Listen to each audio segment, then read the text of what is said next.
आज हम करते हैं सीटेट की हिंदी पेडागोजी। इसमें मैं 1 से लेकर 4 चैप्टर कंप्लीट करवा दूंगी। उसके बाद आपको बस रिवीजन करना है, इससे बाहर कुछ नहीं आता सीटेट में। अध्याय 1, भाषा की प्रकृति, विशेषताएं और मातृभाषा। सबसे पहले हम समझते हैं कि भाषा होती है क्या। भाषा एक लैंग्वेज है, मतलब लैंग्वेज भाषा, इंग्लिश में उसको हम लैंग्वेज बोल देते हैं। ये एक वे है कम्युनिकेशन करने का कि भाई हम किसी दूसरे तक अपनी बात कैसे पहुंचा सकते हैं, अपने विचार दूसरों को कैसे बताएंगे, कैसे समझाएंगे, तो इसी को लैंग्वेज बोला गया है। ये एक कम्युनिकेशन का पार्ट होती है, वे होती है कि भाई ये उसमें हमारी सहायता करती है, संसाधन के रूप में, रिसोर्स होता है एक टाइप से। ये भाषा एक सामाजिक रूप से स्वीकृत होती है, मतलब समाज के अंदर हम ऐसी भाषा तो बोलेंगे नहीं कि भाई हम किसी को भी गाली दे के बोल दें या कुछ भी ऐसी। वही भाषा बोलेंगे जो समाज में उचित होगी या समाज में बोलने योग्य होगी, जिसे सामाजिक रूप से स्वीकृति मिली होगी। स्वीकृत ध्वनि संकेत व्यवस्था है। ध्वनि है ये एक टाइप से कि जब हम कुछ बोलते हैं तो एक साउंड बाहर निकलता है ना, जो विचारों के आदान प्रदान का मुख्य माध्यम है। मतलब हम कुछ बोल रहे हैं तो इसका डायरेक्ट मेथड वे यही हुआ है ना कि भाई हम किसी चीज़ को कुछ बात कन्वे करवाना चाह रहे हैं या अपनी बात बता रहे हैं या किसी की बात सुन रहे हैं। यह जन्मजात नहीं होती, बल्कि इसको हम एक्वायर करते हैं या अर्जित करते हैं अपने वातावरण से। प्रत्येक भाषा की अपनी एक विशिष्ट ध्वनि होती है। जैसे हिंदी है, हिंदी की अपनी एक विशिष्ट है। मैं जैसे हरियाणवी बोलती हूँ, मेरी हरियाणवी की एक अलग टोन है। वैसे ही इंग्लिश की अलग है। सभी जितनी भी भाषाएं होती हैं वो सभी यूनिक होती हैं और सभी की व्याकरण, शब्द भंडार सब कुछ यूनिक होता है सभी का। हाँ, वो अलग बात है कि भाई जैसे हम हिंदी और इंग्लिश की जो ग्रामर है उसको ट्रांसलेट करके यूज़ कर लेते हैं। मातृभाषा, बच्चा अपने घर के वातावरण से जो स्वाभाविक रूप से सीखता है। सबसे पहले कि लैंग्वेज वन बोलते हैं इसको, L1 वो होती है जो हम अपने मम्मी पापा से, अपने भाई बहनों से, अपने घर के इन्वायरमेंट से जो लैंग्वेज सीखते हैं ना, वही हमारी L1 होती है। L2 होती है द्वितीय भाषा, जो विद्यालय में औपचारिक नियम और सचेत प्रयासों से सीखी जाती है, जिसके नियम होते हैं और जो प्रैक्टिस से सीखी जाती है। लाइक जैसे अब मैं हूँ, मैं अपने घर में हरियाणवी बोलती हूँ। ऐसा तो है नहीं कि मैं स्कूल में जाके भी हरियाणवी बोलूँगी, वहाँ मुझे शुद्ध हिंदी में बात करनी पड़ेगी ना, तभी टीचर से मैं अपनी बात बता पाऊँगी उनको, कुछ अपना जो भी अपने विचार होंगे या कोई भी क्वेश्चन आंसर या कुछ भी XYZ मैं उनको बताऊंगी, अपनी हिंदी लैंग्वेज में बताऊंगी, ना कि हरियाणवी में। क्योंकि हरियाणवी ऐसा तो है नहीं कि भाई वो भी हरियाणा से ही हो या फिर उनको हरियाणवी आती हो, ये चीज़ होती है। भाषा अर्जन बनाम अधिगम प्रमुख सिद्धांत। भाषा अर्जन क्या है और भाषा लर्निंग क्या है। भाषा को हम सीखने वाली एक तो एक इधर एक्विजिशन। एक्विजिशन क्या होता है भाई, एक होती है लर्निंग, अधिगम बोलते हैं जिसको हम। एक्विजिशन होता है जो भाषा हम मतलब अपने आप सीख जाते हैं। मतलब जैसे हमें ये नहीं पता ना कि हमें बोलना कैसे आया, हिंदी कैसे आई हमें।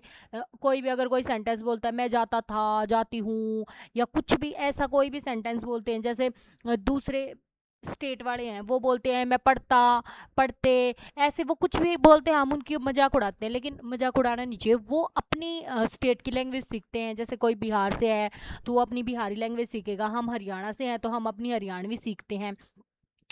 तो ठीक वैसे ही जो हम अपने आप सीख जाते हैं, जिसको सीखने के लिए हमने कोई भी कुछ ना कोई प्रैक्टिस की, ना कोई हमने बुक यूज़ की, हम ऐसे ही हमें आ गई। हमें पता ही नहीं कि हमें हिंदी कैसे आ गई, हमें हरियाणवी कैसे आ गई। जो भी XYZ हमारी पर्सनल लैंग्वेज है, हमारी L1 लैंग्वेज है, उसका हमें पता ही नहीं कि सोर्स क्या है। वो बस ये है ना कि भाई मम्मी पापा बोलते थे, भाई बहन बोलते थे, तो हमें आ गई। और इसको चोमेस्की ने बोला है कि भाई हर बच्चे के अंदर एक इनेट एबिलिटी होती है लैंग्वेज को एक्वायर करने की, लैंग्वेज को सीखने की, अपने आप जो हम सीखते हैं। लैंग्वेज एक्विजिशन डिवाइस बोला गया है, LAD।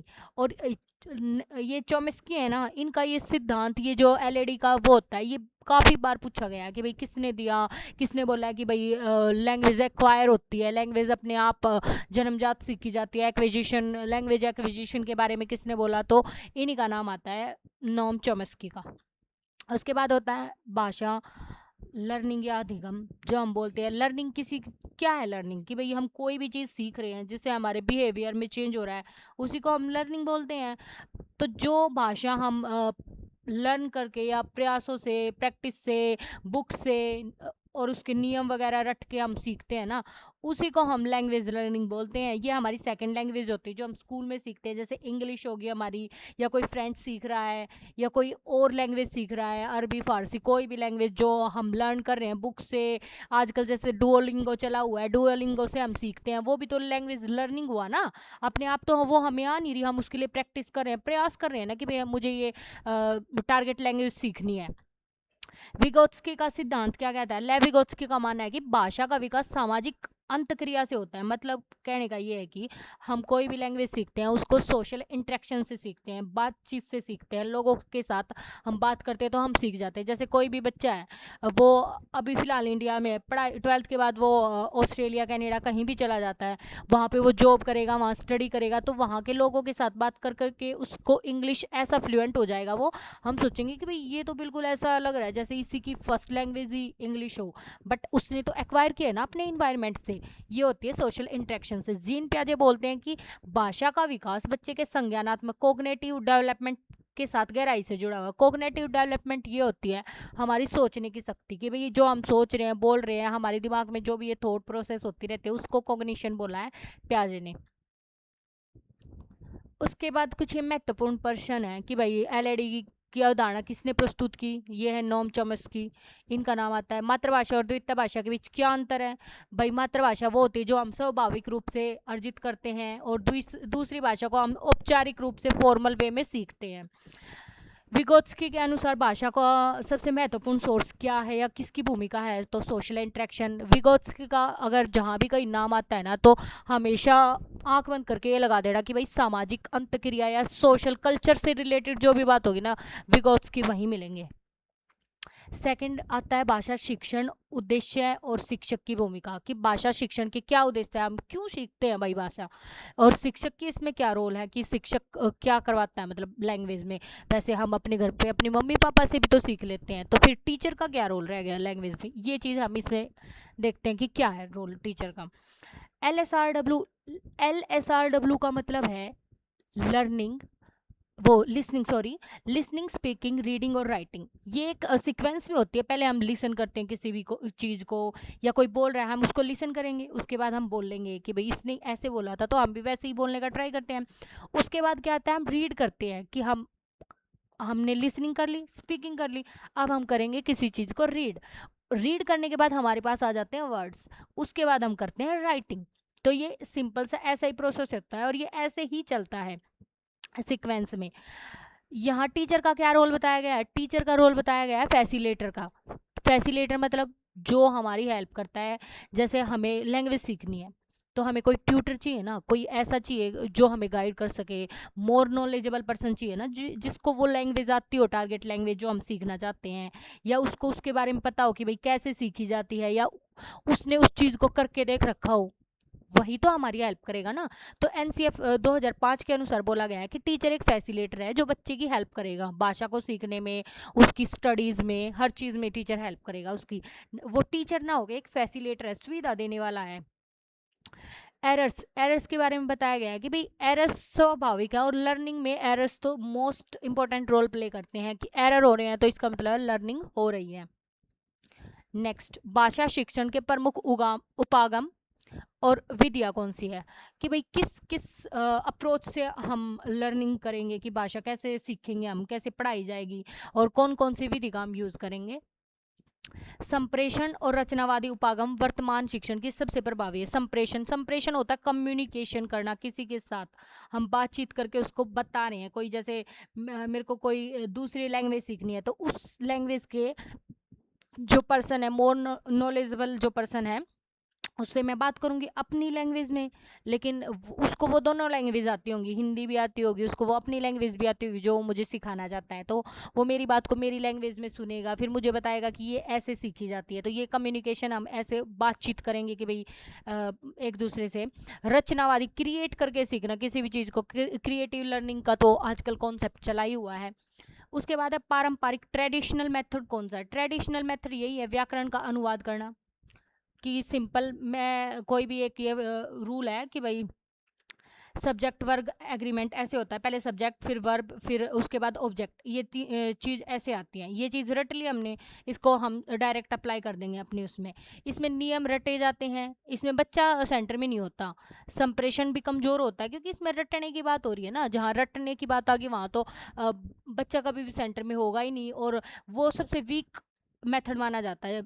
और इसमें नेगेटिव टैग्स में आता है कि भाई जहाँ पे रोट लर्निंग वगैरह ऐसी चीज़ें नेगेटिव ओनली वाले चीज़ें आती हैं, वो चीज़ नेगेटिव में चली जाती हैं।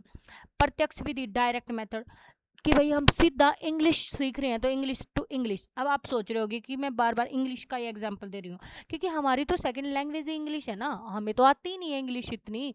हम तो वही उसी का मैं एग्जांपल दूंगी कि भाई जिससे आप लोग रिलेट कर पाएँ कि डायरेक्ट मेथड। जैसे अगर आप इंग्लिश सीख रहे हो और आप किसी ऐसे इंग्लिश पर्सन से ही सीख रहे हो, उसको हिंदी आती नहीं, तो वो तो इंग्लिश में ही आपको इंग्लिश सिखाएगा ना। हिंदी का तो वो कुछ वर्ड यूज़ ही नहीं करेगा, ना कोई रेफरेंस लेगा किसी भी अदर लैंग्वेज का, वो क्यों लेगा। उसने तो डायरेक्ट मेथड से आपको सिखाई है ना इंग्लिश, कि भाई इंग्लिश टू इंग्लिश आपको सीखनी पड़ेगी। उसके बाद आती है संरचनात्मक उपागम, वाक्य पैटर्न के अभ्यास पर बल देता है। किसी भी चीज़ की संरचना करना, जैसे कि स्ट्रक्चर मेथड बोलते हैं इसको। जैसे कोई सेंटेंस बना रही हूँ कि मैं आज यूट्यूब के लिए वीडियो बना रही हूँ, इसमें मैंने यूट्यूब खैर इंग्लिश का यूज़ कर लिया। मैं आज अपना होमवर्क कर रही हूँ, या मैं आज अपने घर का काम कर रही हूँ।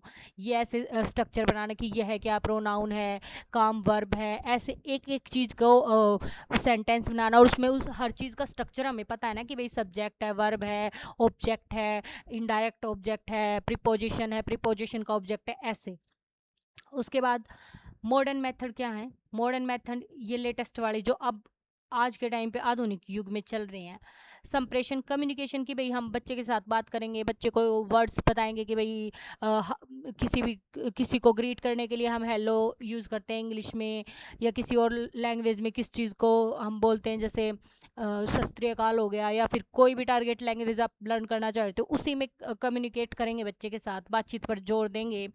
त्रुटियों को सहज स्वीकार, अगर बच्चा गलती कर रहा है तो उसको एक्सेप्ट करेंगे कि कोई बात नहीं, गलती तो होती रहती है ना, गलती तो पार्ट है लर्निंग का। रचनावादी उपागम कंस्ट्रक्टिविस्ट होती हैं, ये एनसीएफ के अकॉर्डिंग बच्चे मतलब खुद से ही क्रिएट करेंगे अपने अनुभव से, अपने परिवेश से। जैसे मैं हूँ, मेरे यहाँ अगर सब इंग्लिश बोलते हैं तो मैं अपने मेरा जो एक्सपीरियंस होगा ना वो इंग्लिश के लोगों के साथ होगा, तो फिर मैं वैसे ही अपनी लैंग्वेज बनाने लग जाऊँगी, मेरे को धीरे धीरे वो चीज़ आ जाएगी। इंपॉर्टेंट क्वेश्चन करते हैं कुछ। रचनावादी उपागम में शिक्षक की भूमिका क्या है, फैसिलेटर की है। भाषा शिक्षण में बच्चों की त्रुटियों के प्रति शिक्षक का दृष्टिकोण कैसा होना चाहिए। स्वाभाविक प्रतिक्रिया होती है त्रुटियां, इसके प्रति टीचर का नेगेटिव रोल नहीं होना चाहिए। एनसीएफ 2005 के अनुसार भाषा शिक्षक का मुख्य आधार क्या है, ज्ञान का सक्रिय निर्माण, मतलब कंस्ट्रक्ट करना नॉलेज एक्टिव वे में। उसके बाद LSRW भाषा कौशल सीखते हैं, सुनना और बोलना कौशल। भाषा के 4 कौशल हैं LSRW, ये इंटर रिलेटेड है एक दूसरे से, और एक साथ ही इनको पढ़ाया जाता है। ऐसा नहीं है कि भाई आज मैं आपको लिसनिंग करवा रही हूँ, कल आपको स्पीकिंग करवाऊंगी, उसके बाद रीडिंग करवाऊंगी, उसके बाद राइटिंग, नहीं, एक साथ सारी चीज़ें होंगी। मतलब ये नहीं है कि पहले हम लिसनिंग लिसनिंग करते रहेंगे 1 महीना 2 महीना, उसके बाद हम स्पीकिंग करेंगे, उसके बाद हम रीडिंग करेंगे, ऐसा नहीं होता। ये कंटिन्यूअस चलता रहता है और इंटीग्रेटेड ही चलेगा। अगर लिसनिंग हो रही है तो उसके बाद स्पीकिंग भी तो होगी ना, कि हमने कुछ सुना, उसके बाद हम बोल लेंगे ना, फिर उसके बाद हम लिखे पढ़ेंगे कि भाई हाँ हमने इसके बारे में आज क्लास में सुना था, हमने बोला भी था, आज हम इसके बारे में अभी पढ़ रहे हैं। उसके बाद हम राइट करेंगे, कोई ऐसे कोई टॉपिक, कोई जर्नल को, कुछ भी चीज़ हम नोट्स बनाएंगे, कुछ भी करेंगे, राइट करेंगे। प्राकृतिक क्रम होता है इनका, भाषा विकास का प्राकृतिक क्रम, पहले सुनना, बोलना, पढ़ना, लिखना। इन्हें पृथक नहीं बल्कि इंटीग्रेटेड रूप से ही विकसित किया जा सकता है। सुनना केवल ध्वनि को ग्रहण करना नहीं है, बल्कि एक्टिव लिसनिंग होती है, उसको कॉम्प्रीहेंस करना। जैसे अभी आप मेरी क्लास को सुन रहे हो, अगर ये आपके सिर के ऊपर से जा रही है तो कोई फ़ायदा है ही नहीं, क्लास को यहीं बंद करो, दोबारा से स्टार्ट करो। बिकॉज जब तक हम उस चीज़ को अंडरस्टैंड ही नहीं कर पाएंगे तो उस सुनने का कोई फ़ायदा है ही नहीं हमारा। उसके बाद स्पीकिंग क्या होती है, उच्चारण की शुद्धता से अधिक महत्वपूर्ण, आत्मविश्वास के साथ सार्थक संप्रेषण और विचारों को स्पष्ट अभिव्यक्ति। जैसे अभी मेरी उच्चारण की शुद्धता नहीं है, मुझे भी पता है कुछ वर्ड्स, जैसे भाषा हो गया, मैं भाषा बोलती हूँ, भाषा कभी निकल जाता है, मैं कुछ बोलते टाइम मैं मिस्टेक्स कर रही हूँ, लेकिन उससे इम्पोर्टेंट क्या है, मेरा कॉन्फिडेंस कि मैं फिर भी बोले जा रही हूँ और आप लोग मेरे को सुन रहे हो और आप अंडरस्टैंड कर रहे हो, मैं संप्रेषण कर रही हूँ उसके साथ, कम्युनिकेशन फिर भी कर रही हूँ अपने जो मेरे विचार हैं। जैसे अभी ये टॉपिक मेरी मेरी पीपीटी है, लेकिन ये सब चीज़ें जो मैं एक्स्ट्रा में बता रही हूँ वो तो इसके अंदर है नहीं ना, वो तो मैं अपने बता रही हूँ ना कि मेरा एक्सपीरियंस क्या है, मैंने एग्ज़ाम कैसे क्लियर किया, मुझे कितनी चीज़ें पता है, वो चीज़ें मैं आपको रिलेट करके बता रही हूँ, कि अपने विचार व्यक्त कर रही हूँ आप लोगों के सामने। फिर आती है रीडिंग और राइटिंग, कौशल के प्रकार। रीडिंग और राइटिंग क्या है ये? पठन का मुख्य उद्देश्य है अर्थ ग्रहण करना। कोई भी चीज़ हम रीड करते हैं तो उसका ये मतलब तो है नहीं कि भाई हमने सरफेस से रीड कर लिया या ऊपर ऊपर से चलना रीड कर लिया, नहीं। हम रीड ही इसलिए करते हैं कि हमें कोई चीज़ कोई इन्फॉर्मेशन चाहिए, या हमें कोई अपना, जैसे कोई नॉवेल्स पढ़ते हैं तो वो क्यों पढ़ते हैं, उनका इंटरेस्ट होता है, उन्हें पढ़ना होता है कि भाई हाँ इस नॉवल में क्या है। जैसे इंस्टाग्राम पे आजकल चल रहा है कि भाई गबन हो गया, या फिर वो सबसे चर्चित, आप लोग बताना कमेंट में कौन सा नॉवल आजकल इंस्टाग्राम पे सबसे फेमस है, जिसमें लास्ट में वो जो मेन कैरेक्टर होती है वो मर जाती है और उसकी बहन से राइटर शादी कर लेता है, वो चीज़। ठीक है, उसके बारे में आप मेरे को कमेंट में बताना। रीडिंग के टाइप हैं, लाउड रीडिंग करते हैं, एक तो जैसे अभी मैं बोल बोल के पढ़ रही हूँ या फिर बता रही हूँ, कोई भी हम बुक रीड करते हैं तो रीडिंग जोर जोर से करते हैं, जिसमें हम सही उच्चारण करते हैं और गति पर बल देते हैं। ऐसा नहीं कि मैं सब कुछ फास्ट फास्ट बोलूं तो समझ ही नहीं आएगा, मेरा उच्चारण बिल्कुल ही गलत है। जैसे मैं किसी भी चीज़ को जो उच्चारण को उच्चारण या गति को पति या कुछ भी एक्स वाई जेड ऐसे गलत फलत बोलूंगी तो वो स्पष्ट ही नहीं है मेरा उच्चारण, तो वो अगले को समझ में क्या आएगा। बल बल देना मतलब किसी चीज़ को मैं एकदम से फास्ट बोलने लग जाऊं, किसी चीज़ पे मतलब जिस चीज़ पे स्ट्रेस देना ही नहीं है उस चीज़ पे बेफालतू का स्ट्रेस दूं, वो चीज़ होती है। उसके बाद आता है साइलेंट रीडिंग, मौन पठन, जो एक उच्च स्तरीय कौशल है, मतलब ये हाई लेवल पे आता है। छोटे बच्चे होते हैं या फिर छठी से लेकर 8वीं तक हमारी टीचर्स हमें रीडिंग करवाते थे, लाउड रीडिंग, जिससे हमारी प्रोनाउंसिएशन अच्छी हो सके, हमारा उच्चारण अच्छा हो, हम अच्छे से स्ट्रेस दे दे के इंटोनेशन के साथ बोल सके, कहाँ उतार चढ़ाव लाना है ऐसे बोल सके। उसके बाद टीचर्स हमें बोलने लगी बेटा चुप होके बिल्कुल, और मन मन में याद करो कोई भी क्वेश्चन। बच्चे क्लास में रुक के मारते थे तो बच्चे टीचर बोलते हैं ना कि नहीं मन मन में याद करो, और भी बच्चे रीड कर रहे हैं, तो वो साइलेंट रीडिंग होती है। इसका उद्देश्य होता है गहराई के साथ समझना। जैसे एक बात बताओ, हम जैसे लाउड रीडिंग करेंगे उसमें इतना कुछ समझ में नहीं आएगा, बस उसमें ये आएगा कि किस वर्ड को कैसे बोलना है, किस चीज़ पर स्ट्रेस देना है। लेकिन जो कोर कॉन्सेप्ट है वो टीचर हमें रुकने के बाद ही तो बताते थे कि भाई इस जो आप लोगों ने अब ये इतना पैराग्राफ रीड किया है उसमें क्या उसका क्रक्स है, क्या उसके अंदर बताया गया है, वो चीज़ें टीचर हमें रुक के बताते थे। उसके बाद आता है राइटिंग। राइटिंग क्या है? राइटिंग लेखन कौशल का अर्थ है केवल श्रुत लेख, डिक्टेशन या नकल ताड़ना नहीं है। मतलब कहने का ये है कि भाई किसी भी चीज़ को पीडीएफ से नोट्स उतार के लग रहे हैं लिखने, ब्लैक बोर्ड से उतारने लग रहे हैं, या फिर टीचर ने डिक्टेशन बोल दी कि भाई आज डिक्टेशन करते हैं, मैं वर्ड्स बोलूँगा, तुमने स्पेलिंग चेक करने के लिए होता है मेजरली है डिक्टेशन, तो तुम करोगे। ये खाली राइटिंग नहीं है। इसका वास्तविक उद्देश्य है बच्चों के स्वतंत्र विचारों का सर्जन करना, सर्जन क्रिएटिव एक्सप्रेशन करना। मतलब ये है कि जैसे अब मैं आपको बोल दूं कि भैया आपको एक ऐसे राइट करना है अपनी लाइफ के ऊपर, तो आप क्या लिखोगे, कैसे अपने जो थॉट्स हैं जो तुम्हारे दिमाग में कि भाई नौकरी नहीं मिल रही, ये नहीं हो रहा, रिजल्ट नहीं आ रहा, उसको कैसे तुम शब्दों में पिरोगे, कैसे अगले इंसान को उसको पढ़ने में इंटरेस्ट आएगा, वो होती है मेजर राइटिंग। कि भाई कि अगले इंसान को अगर वो तुम्हारी राइटिंग पढ़ रहा है तो उसको तुम्हारी जो थिंकिंग है, तुम्हारी सोच है, या जो भी तुम्हारे विचार थे वो उसको समझ आए या नहीं आए। क्रिएटिविटी करोगे तो अपने पास से कोई ऐसी स्टोरी बना दी कि अगला पढ़ के वाह भाई कि क्या लिखा है इसने, वो होती है अपने विचारों को एक्सप्रेस करना, लिखना। अब इसके इम्पोर्टेंट क्वेश्चन करते हैं। कक्षा में भाषा कौशल का शिक्षण किस प्रकार होना चाहिए, कैसे होती है भाषा? अभी बताया कि भाई कोई हम ऐसा तो है नहीं कि भाई लिसनिंग को अलग स्पीकिंग को अलग, इंटीग्रेटेड होगी, सिंपल है। ये क्वेश्चन सीधा उठ के आएगा, ये घुमा फिरा के क्वेश्चन आएंगे। कई लोग, आप लोग ये सोचो कि भाई उन्होंने तो उसमें वीडियो में ऐसे करवाया था तो ऐसे क्वेश्चन आएंगे, ऐसे बिल्कुल भी नहीं होता है। घुमा फिरा के क्वेश्चन आएगा तो उसको आपको समझना पड़ेगा, डीप अंडरस्टैंडिंग आपकी होनी चाहिए।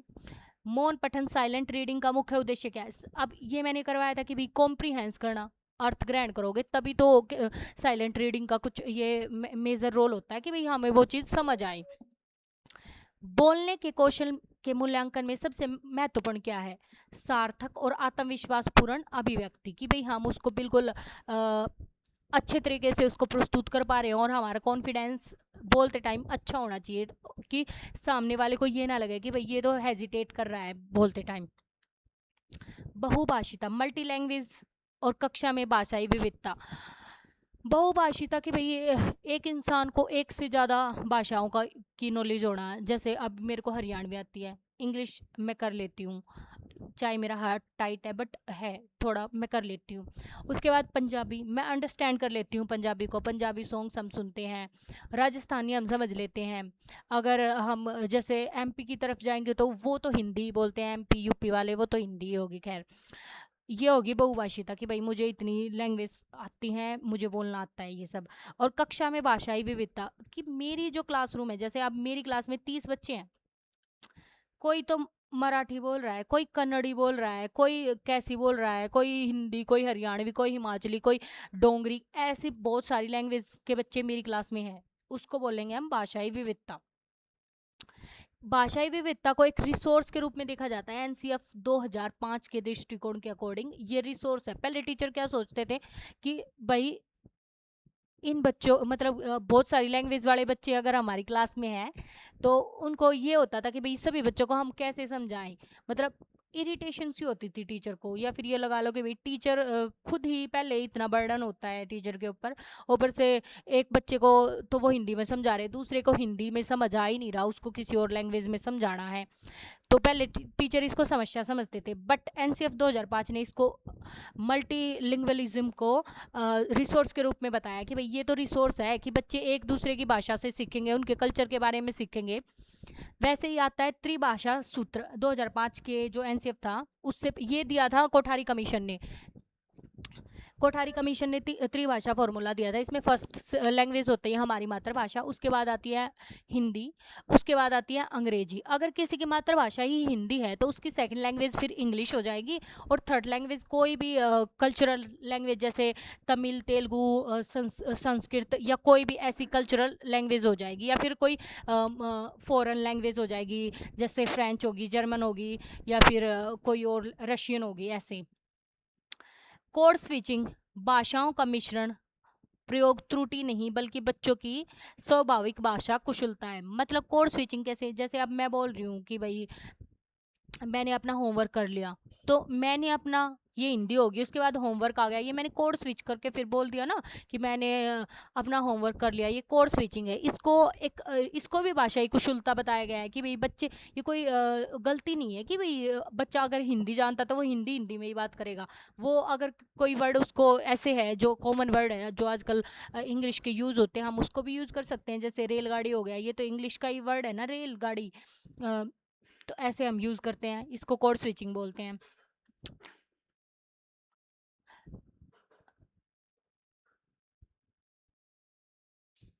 उसके बाद आता है शिक्षक का दायित्व, मातृभाषा का सम्मान कर उसे नई भाषा सीखने हेतु मजबूत पुल या ब्रिज के रूप में उपयोग करना।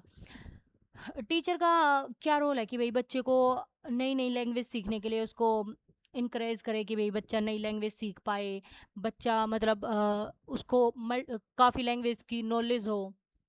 टीचर फैसिलिटेट करेगा बच्चे को, उसके एक पुल के रूप में काम करेगा, मतलब उसको रिसोर्स देगा, उसको बताएगा, गाइड करेगा, एक्सेट्रा। अब आ जाते हैं क्वेश्चन पे। एनसीएफ 2005 बहुभाषिता को किस रूप में देखता है?